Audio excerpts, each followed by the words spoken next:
How being the best once makes you feel lost. So, there was a time when I was the smartest kid in class. Every test came back with perfect scores. My teachers smiled, my parents bragged, and I believed I was born to do great things. I did not study because I had to. I studied because I was good at it. It felt easy, like breathing. I can still see that old classroom, the smell of chalk, the sound of pencils scratching, my friends looking at me as if I held all the answers. Back then, I thought my future would be a straight line to success. But years passed. Now I sit in front of a computer, doing the same routine again and again. My world has shrunk into screens, messages, and endless deadlines. I used to dream of changing the world. Now I just hope to finish another day without feeling lost. Maybe you were that kid too, the one everyone called smart, the one who made adults smile and classmates whisper. If so, this story is for you. Welcome to Learn English Listening. I am Lydia, and here we learn English through stories that speak to the heart. Which city are you joining us from, and what hour is it there? Morning coffee, or midnight reflection? Have you ever looked back and wondered what happened to that version of you who was supposed to be amazing? Today, let us talk about what I call the smart kid trap. Why being the best once can sometimes hold us back now. And maybe, by the end of this story, you will see that being smart was never the goal. Being alive was. Growing up, I thought being intelligent would make life simple. But intelligence does not stop loneliness. It does not fill the silence when your phone stays quiet. It does not help when your friends move forward and you stay behind. I remember sitting in a cafe one afternoon.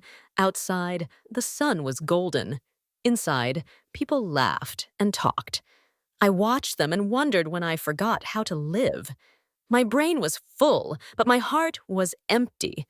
At work, I finished tasks fast, but there was no joy in them. I envied people who were average but happy.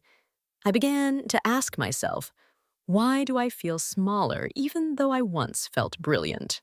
Then I realized something. I was scared, not of failing, but of not being special anymore. It is called the fear of failure. It means you stop trying just to protect your pride. I did not apply for jobs I truly wanted because I might fail once. I did not join new activities because I might look awkward. I hid behind the label of smart. Have you ever stopped yourself from trying just to avoid feeling ordinary?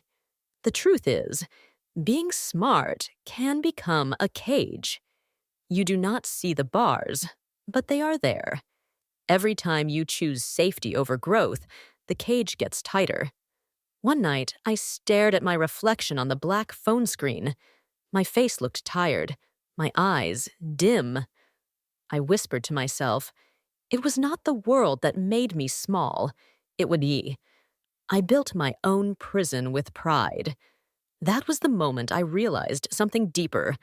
Intelligence without courage is just another form of fear. One day, while scrolling through an article about self-improvement, I found two words that changed everything. Fixed mindset, growth mindset. A fixed mindset believes talent defines you. It says, you are either good or you are not. A growth mindset believes learning defines you. It says, you can always become better.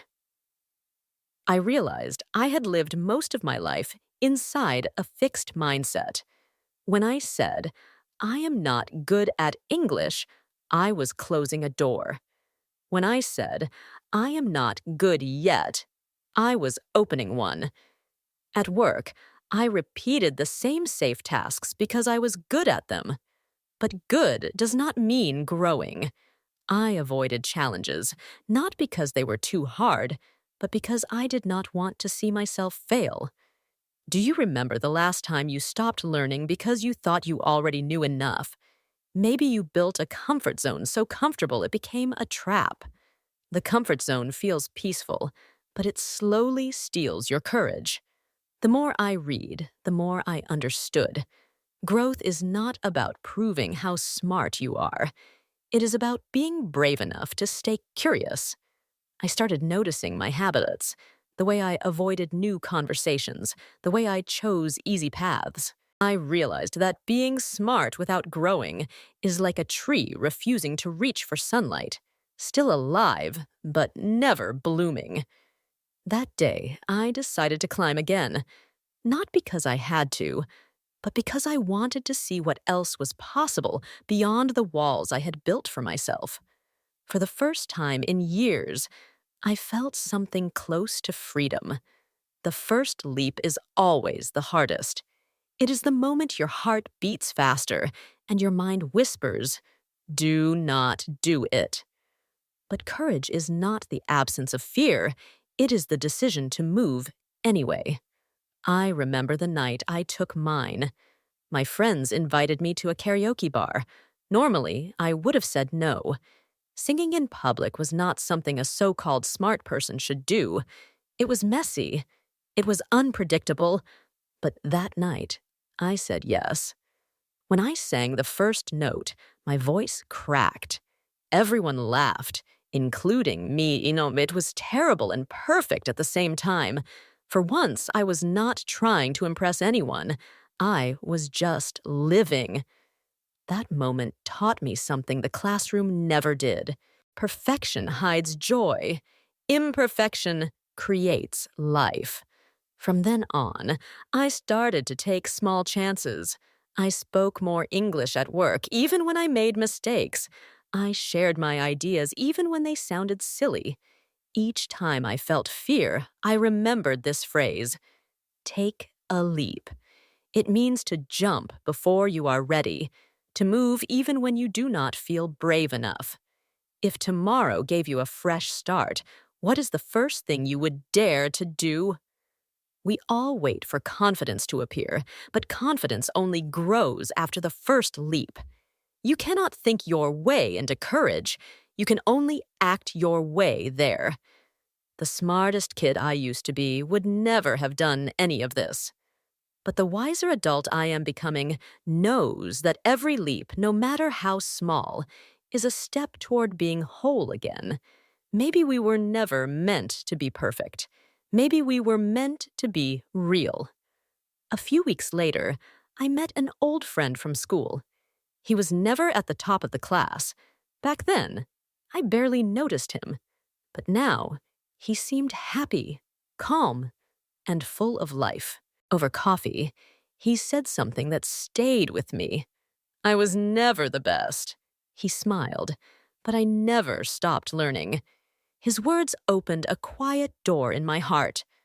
I finally understood what true intelligence means. It is not about having all the answers. It is about staying curious, humble, and open to growth. Life is not a competition. It is a classroom that never closes. That day, I promised myself to learn differently, not to win, not to prove, but to grow. This is what people call a growth mindset. It means choosing progress over pride, trying one more time, learning one more thing, believing that effort shapes your future more than talent ever will. What is one small thing you will try this week? Something you have been afraid to do? Maybe it is starting a conversation in English. Maybe it is speaking up at work. Maybe it is forgiving yourself for being human. I no longer need to be the best. I just need to be becoming. The smartest kid in the room grew up, and she finally learned something school never taught: how to live. When I look back, I see a child chasing perfect grades. I see a young adult chasing approval. But today, I see a woman chasing peace. Growth does not come from being the best. It comes from daring to begin again, from falling, learning, and rising, from choosing courage over comfort. At this moment, you stand between comfort and growth. Which path will you take?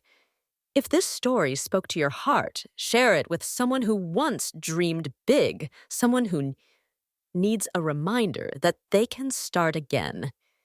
And if you wish to keep walking with us on this journey of English and self-growth, subscribe to Learn English Listening. Here, we do not just learn words. We learn how to live them. The child I once was believed success would make her free. The person I am now knows that freedom begins the moment you stop needing to be perfect. Be brave enough to be imperfect. That is where life truly begins.